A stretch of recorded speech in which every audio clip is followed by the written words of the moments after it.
রোজকার একঘেয়ে কাতলা মাছে ঝাল ঝোল কালিয়া খেয়ে যদি বোর হয়ে যান, তাহলে বন্ধুরা কাতলা মাছের এই রেসিপিটা একবার বানিয়ে খেয়ে দেখতে পারেন। কথা দিচ্ছি বাড়ির সবাই আঙুল চেটে খাবে। নমস্কার বন্ধুরা, আমি সম্পাস রান্নাবান্নাতে আপনাদের সবাইকে স্বাগতম। আজকে শেয়ার করব কাতলা মাছের দুর্দান্ত এবং নতুনত্ব একটি রেসিপি, ঝালে ঝোলে অম্বলে। এই গরমের সময় ভাতের সঙ্গে মেখে খেতে দারুণ লাগে। আর বন্ধুরা, আপনি যদি আমার চ্যানেলে নতুন হয়ে থাকেন কিংবা চ্যানেলটি যদি এখনও সাবস্ক্রাইব না করে থাকেন, তাহলে প্লিজ বন্ধুরা চ্যানেলটি সাবস্ক্রাইব করে পাশে বেল আইকনটি ক্লিক করে দেবেন। তাহলে আমার নতুন রেসিপির আপডেট সবার আগে যেন আপনার কাছেই পৌঁছে যায়। তাহলে আর দেরি না করে চলুন বন্ধুরা, এই ঝালে ঝোলে অম্বলে কীভাবে বানানো যায় দেখে নেওয়া যাক। কাতলা মাছের এই রেসিপিটা বানানোর জন্য এই কাতলা মাছের 4 পিস আগে থেকেই ভালো করে ধুয়ে নুন হলুদ লাগিয়ে আমি 5 মিনিট রেখে দিয়েছিলাম। এবার অন্যদিকে একটা কড়াই বসিয়ে তার মধ্যে সাদা তেল আমি গরম করে নিয়েছি। আপনারা চাইলে সর্ষের তেল দিয়েও এটা করতে পারেন। তো তেলটা গরম হয়ে গেছে, এবার একে একে প্রত্যেকটা মাছ আমি ভেজে নেব। আমি 1 পিস করেই মাছটা ভাজছি, কারণ মাছটা যেরকম বড়, কড়াটা কিন্তু আমার সেরকমই ছোট। তাই আমি একটা একটা করেই প্রত্যেকটা মাছ ভেজে নেব। তো মাছগুলো খুব বেশি খড়ো করে ভাজবো না, আবার খুব বেশি যেন একটু নরমও না থাকে। তো দেখুন বন্ধুরা, মাছগুলোকে আমি ভেজে নিয়েছি। তো আপনারা সঙ্গে থাকুন, দেখতে থাকুন বন্ধুরা। এবার অন্যদিকে একটা বাটির মধ্যে কুসুম গরম জলের মধ্যে আমি পাকা তেঁতুল ভিজিয়ে রেখেছি, যাতে পাল্পটা খুব সহজে বের করা যায়। এবার এই তেঁতুলটাকে ছেঁকে আমি পাল্পটাকে বার করে নেব। আর এবার অন্যদিকে অন্য একটা ফ্রাইং প্যান বসিয়ে তার মধ্যে 1 চামচ পরিমাণ এখানে মৌরি দিলাম। আর এখানে দেবো 2টো শুকনো লঙ্কা। লঙ্কাগুলোর কিন্তু বন্ধুরা আমি কাঁচি দিয়ে কেটে যতটা সম্ভব দানাটাকে ফেলে দিয়েছি, কারণ বেশি ঝাল হয়ে গেলেও আবার ভালো লাগবে না। তো আপনারা যদি ঝাল খেতে বেশি ভালোবাসেন তাহলে দানা শুদ্ধই দিতে পারেন। এই দানাগুলো খাওয়াটাও কিন্তু ঠিক নয় শরীরের জন্য, তাই আমি দানাগুলোকে ফেলে দিয়েছি। সুন্দর একটা গন্ধর জন্য শুধু লঙ্কাগুলোকেই দিলাম। তবে সব দানা বের করা যায়নি, যতটা সম্ভব করেছি।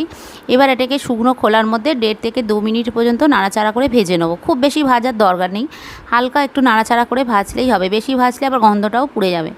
তাই গ্যাসটাকে কম রেখে হালকা নাড়াচাড়া করে ভেজে নিচ্ছি। এবার এটাকে ঠান্ডা করে তারপর মিক্সিতে আমি গুঁড়িয়ে নেবো।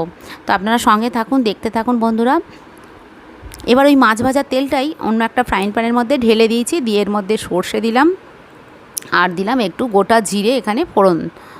তো ওই মাছ ভাজার তেলেই রান্না করলে তবেই কিন্তু টেস্টটা বেশি ভালো লাগবে। আর কড়াটা ছোট ছিল, আগেই বললাম আপনাদের, তাই জন্য ওই মাছ ভাজার তেলটা এই ফ্রাইং প্যানের মধ্যে আমি ঢেলে নিয়েছি। এবার এখানে আমি কারি পাতা ফোড়নে দেবো। কারি পাতা না থাকলে নাও দিতে পারেন, কিন্তু কারি পাতা দিলে একটা সুন্দর একটা ফ্লেভার ছাড়ে, খুবই ভালো লাগে। একটা সাউথ ইন্ডিয়ান স্টাইলে রান্নাটা হয়। কারি পাতার একটা নিজস্ব গন্ধ আছে, তাই না? তো কারি পাতা দেওয়ার চেষ্টা করবেন, তবে না দিলেও চলবে। এখানে 2টো কাঁচা লঙ্কা দিলাম, আপনারা এখানে শুকনো লঙ্কাও দিতে পারেন। এবার সমস্ত ফোড়নটাকে একটু নাড়াচাড়া করে নিচ্ছি। ভীষণই সুন্দর একটা গন্ধ বেরোচ্ছে, কারি পাতা আর জিরে সর্ষে সব মিলিয়ে ভীষণই সুন্দর একটা মিষ্টি গন্ধ। এবার ফোড়নটা আমার এখন একদম রেডি হয়ে গেছে। এরপর 2 কোয়া রসুন আমি এখানে কুচিয়ে দিলাম। রসুনের ব্যবহার খুব বেশি করছি না, কারণ কারি পাতার গন্ধটা তাহলে হারিয়ে যাবে। তাই 2 কোয়াই আমি এখানে কম করেই দিলাম। এবার রসুনটাকেও তেলের মধ্যে হালকা করে একটু নাড়াচাড়া করে নিচ্ছি। বেশি রসুন দিলে কারি পাতার গন্ধটা কিন্তু ঢেকে যাবে। তাই এবার সমস্ত কিছু আমি নাড়াচাড়া করে ফোড়নটাকে একদম সুন্দর করে নিয়েছি, ভাজা ভাজা করে নিয়েছি, গ্যাসটাকে কম রেখেই। এরপর এখানে পরিমাণ মতো আমি পেঁয়াজ কুচি দিচ্ছি। আমি মাছের পরিমাণ মতোই এখানে পেঁয়াজ দিলাম। খুব বেশি পেঁয়াজ দিলে কিন্তু মিষ্টি মিষ্টি ভাব হয়ে যাবে, ভালো লাগবে না।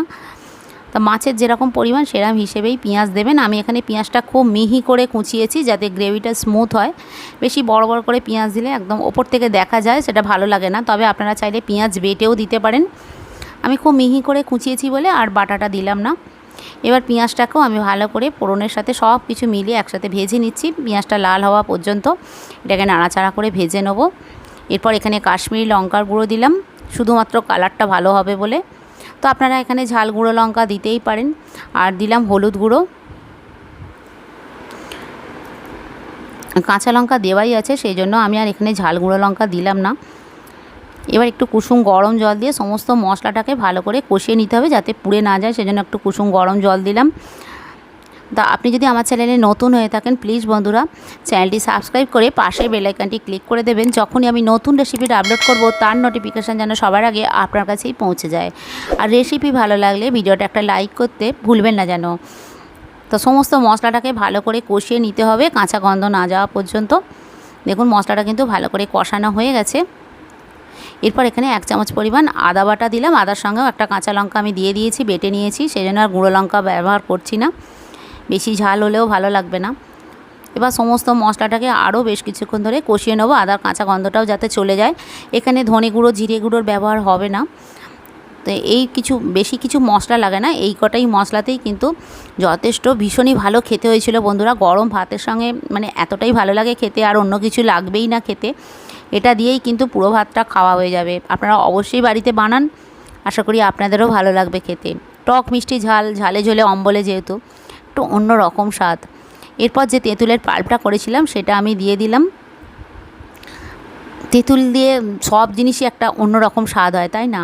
এরপর কুসুম গরম জল দিয়ে দিলাম গ্রেভির আন্দাজে, যা আপনারা যেরকম গ্রেভি খাবেন সেরকমই জল দেবেন, ঘন পাতলা যেরকম বুঝবেন সেরকম হিসেবেই জলটা দেবেন। তো আমি ভাতের সঙ্গে সার্ভ করব, সেই জন্য একটু পাতলা পাতলাই রাখছি। এটাকে ঢাকা দিয়ে বেশ কিছুক্ষণ ধরে একটু ফুটিয়ে নেবো ভালো করে, মানে গ্রেভিটা ফোটা পর্যন্ত আমি অপেক্ষা করব। দেখুন ঢাকাটা খুলে দিলাম, এবার গ্রেভিটা কিন্তু একটু ফুটতে শুরু করে দিয়েছে। তবে এতটা গ্রেভি থাকবে না, শেষ পর্যন্ত গ্রেভিটা অনেকটাই শুকিয়ে টেনে যায়। মাছ দেওয়া হয়নি যেহেতু, কিন্তু মাছ দিলে অনেকটাই গ্রেভিটা টেনে যাবে। আর ভাতের সঙ্গে তো একটু পাতলা পাতলা ভালোই লাগে, তাই না? কালারটাও দেখুন খুব সুন্দর হয়েছে। এরপর এখানে স্বাদ মতো নুন দিয়ে দিলাম, একটু অন্য রকম স্বাদ।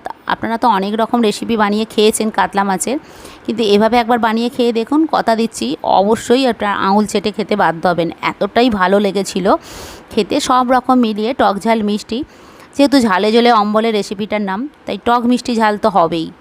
এরপর ঢেকে দিয়ে আরও বেশ কিছুক্ষণ ধরে গ্রেভিটাকে আমি ভালো করে ফুটিয়ে নেবো, যাতে সমস্ত মশলা তেঁতুলের কাঁচা গন্ধটা চলে যায়। দেখুন টকবক করে গ্রেভিটা ফুটছে। এবার এই ভেজে রাখা মাছগুলো এর মধ্যে আমি দিয়ে দেবো, তবে মাছগুলো দিয়েও একটু ফুটিয়ে নিতে হবে, কারণ মাছের মধ্যে তবে গ্রেভিটা যাবে, তবেই কিন্তু টেস্টটা ভালো হবে।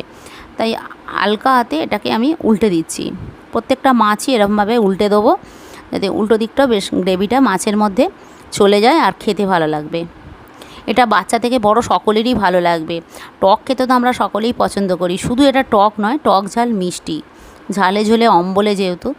তবে এখানেই শেষ নয়, এখনও কিছু উপকরণ দেওয়ার বাকি আছে বন্ধুরা, আপনারা সঙ্গে থাকুন, দেখতে থাকুন।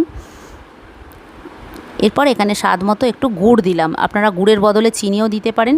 যেহেতু এটা অম্বল বলছি, তো একটু মিষ্টি তো দিতেই হবে, তেঁতুল পড়েছে যেহেতু, স্বাদ ব্যালেন্সের জন্য একটু মিষ্টির জন্য আমি এখানে গুড় দিলাম। চিনিও ব্যবহার করা যায়, মধুও ব্যবহার করা যায়, যেটা আপনাদের ইচ্ছা একটু দেবেন স্বাদ ব্যালেন্সের জন্য। ভীষণই ভালো খেতে লাগে, আবারও বলছি খুব ভালো লাগে খেতে। আপনারা না বানিয়ে খেয়ে দেখলে বুঝবেন না এটা কতটাই সুস্বাদু হয়েছিল। তো দেখুন মাছ দিয়ে ভালো করে আমি এপিট ওপিট করে উল্টেও দিয়েছি, আর ভালো করে ফুটিয়েও নিচ্ছি। এরপর যে ভাজা মশলাটা করে রেখেছিলাম সেটা এর মধ্যে দিয়ে দিলাম। এর মধ্যেও কিন্তু লঙ্কা আছে, তাই আমি বেশি গুঁড়ো লঙ্কার ব্যবহারটা এখানে করিনি। তো রান্নাটা আমার একদম রেডি মোটামুটি। এবার গ্যাসটাকে অফ করে দিলাম, দিয়ে এখানে একটা কাঁচা লঙ্কা আমি ওপর থেকে দিলাম, দিয়ে একটু ঢাকা দিয়ে এটাকে স্ট্যান্ডিং টাইমে আমি 1 মিনিট পর্যন্ত রেখে দেবো। রেসিপিটা কেমন লাগলো বন্ধুরা অবশ্যই কমেন্টের মাধ্যমে জানাবেন। এবার আমি ঢাকাটা খুলে দিলাম, এবার এটা গরম গরম ভাতের সঙ্গে সার্ভ করব। আজ এই পর্যন্তই, দেখা হচ্ছে পরের ভিডিওতে আরেকটি নতুন রেসিপি নিয়ে। আপনারা ভালো থাকুন, সুস্থ থাকুন, নমস্কার।